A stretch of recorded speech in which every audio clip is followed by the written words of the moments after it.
Plus que 14 jours avant le grand combat entre Francis Ngannou et Cyril Gane, et on peut dire que la tension ne fait que grimper récemment.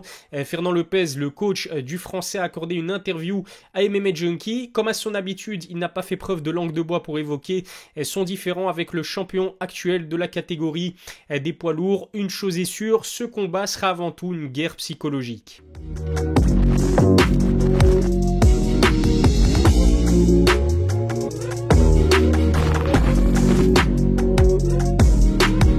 Salut à tous, c'est Elias, on se retrouve aujourd'hui pour une nouvelle vidéo. Le combat historique que vont se livrer Francis Ngannou et Cyril Gane approche à grands pas. Il aura lieu le 22 janvier, soit dans 14 jours au moment où je tourne cette vidéo. Ça va très vite. À cette occasion, Fernand Lopez en a profité pour répondre aux questions de Farah Hanoun du média MMA Junkie. Et il y a une phrase en particulier qui a vraiment retenu mon attention. Avant d'en parler, assurez-vous de bien faire partie des presque 100 000 personnes déjà abonnées à ma chaîne YouTube. Lâchez un petit pouce bleu si le sujet de cette vidéo vous plaît. Puis suivez-moi aussi sur mes réseaux sociaux. Les liens sont dans la description. Juste avant de commencer, je tenais aussi à m'excuser puisque vous l'entendez certainement. Je suis un petit peu malade, raison pour laquelle ma voix part un petit peu en cacahuète. Et raison pour laquelle aussi je n'ai pas été très actif sur YouTube cette semaine. À l'approche du choc, la tension monte progressivement. Francis et Fernand Lopez s'envoient des pics dans les médias. L'un balance une punchline, l'autre lui répond presque instantanément. Bref, on ne peut pas dire que la relation entre les deux hommes soit au beau fixe. Au cœur de l'animosité depuis quelques jours maintenant, les vidéos où l'on voit Francis et Cyril s'entraîner ensemble au MMA Factory.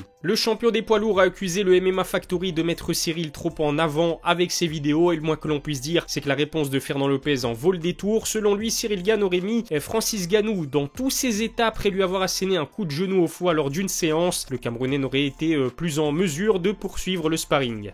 C'est vrai que pour l'instant, Francis Ngannou n'a pas encore donné sa version des faits, mais ça ne saurait tarder puisqu'on sait que ces deux-là ont pris l'habitude depuis un certain temps maintenant de se renvoyer coup pour coup. En tout cas, Fernand Lopez a quand même tenu à se montrer un maximum honnête concernant ces images de sparring, puisque pour lui, pour le patron du MMA Factory, eh bien, aussi bien Francis que Cyril ont montré des moments forts pendant leur séance d'entraînement ensemble. Au-delà de l'aspect purement sportif et purement technique que j'aurai aussi l'occasion d'analyser un peu plus tard cette semaine, j'avais vraiment envie de me concentrer uniquement sur l'aspect psychologique dans cette vidéo. On sait que quand deux combattants qui se sont connus, qui ont fréquenté parfois la même salle, voire même le même entraîneur, finissent par se rencontrer dans un octogone, eh bien c'est généralement celui qui gère le mieux ses émotions qui prend le dessus. Ce Ngannou Gane, à mon avis, ne dérogera pas à cette règle. Nombreux sont les anciens coéquipiers qui ont eu l'occasion de s'affronter à l'UFC. L'exemple le plus frappant reste bien sûr les deux combats qui ont opposé TJ Dillashaw à Cody Garbrandt. Réputé pour sa puissance, Cody s'est pourtant fait coucher à chaque fois contre son ex-coéquipier. La faute notamment sa tendance à vouloir forcer le chaos et à se laisser envahir par ses émotions.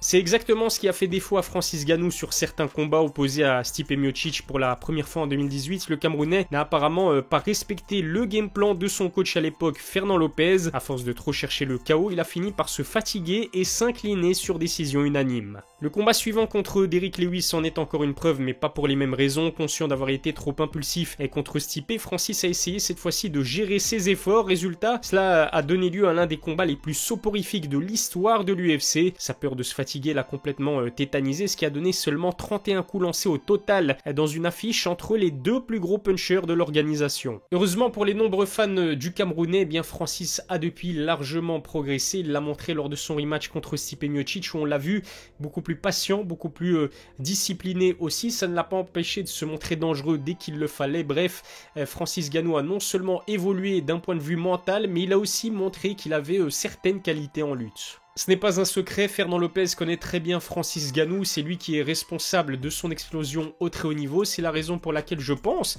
que Fernand Lopez est de plus en plus taquin dans ses interviews. Fernand fait tout pour pouvoir déstabiliser bien le tenant du titre chez les poids lourds à l'UFC. Fernand Lopez est un coach expérimenté et intelligent. En plus de promouvoir le combat à merveille, l'entraîneur actuel de Cyril Gane sait sur quelle ficelle tirer pour faire réagir le prédateur. L'anecdote concernant le fameux coup de genou au foie est là pour le prouver. Interrogé par RMC Sport récemment, il a également ajouté que Francis avait pris la grosse tête. L'objectif affiché est très clair, rendre cet affrontement plus personnel qu'il ne l'est déjà et pousser Francis à la faute. On sait évidemment qu'un Ngannou nerveux peut commettre des erreurs et s'exposer à des contres, d'autant plus que le contexte de ce combat n'est absolument pas facile finalement pour le champion en titre. Faut pas oublier qu'il s'agit de la première défense de titre du Camerounais, d'autant plus qu'à la base, elle devait se faire contre Derrick Lewis avant que Cyril ne l'affronte et décroche la ceinture intérimaire. Rajoutez à cela le fait qu'il ne reste plus qu'un combat dans le contrat du Prédateur avec l'UFC et les retrouvailles avec son ancien coach avec qui il est en mauvais termes. Vous obtenez tous les ingrédients pour lui faire péter un câble. On sent que Francis comme Cyril se respectent énormément. Les deux protagonistes du choc du 22 janvier se sont rendus hommage plus d'une fois, mais il est arrivé que le Français lâche une punchline bien sentie lors d'une interview pour titiller son adversaire. Mon gamin par exemple déclarait qu'il pouvait gérer la puissance du champion en titre.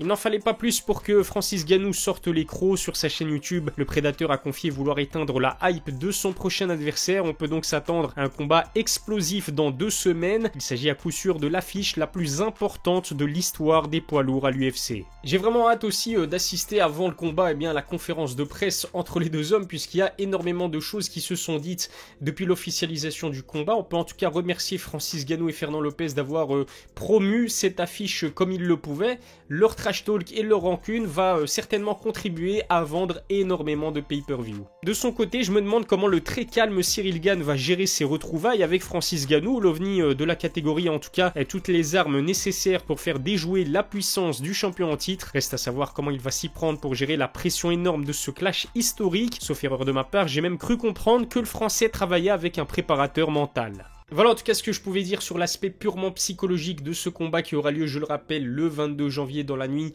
de samedi à dimanche. La carte principale débutera aux alentours de 4 h du matin. Il me reste plus qu'à vous demander finalement vos pronostics. Qui de Francis Ngannou ou de Cyril Gane va s'imposer le 22 janvier. J'ai hâte de lire vos avis en commentaire. Abonnez-vous à ma chaîne YouTube, lâchez un petit pouce bleu si cette vidéo vous a plu, suivez-moi sur mes réseaux sociaux, vous connaissez la chanson, merci de m'avoir suivi, je vous avoue c'était pas évident étant donné que je suis un petit peu malade et que ma voix est cassée, j'espère que cela ne vous aura pas trop dérangé, on se donne rendez-vous en tout cas très vite pour une nouvelle vidéo, d'ici là prenez soin de vous.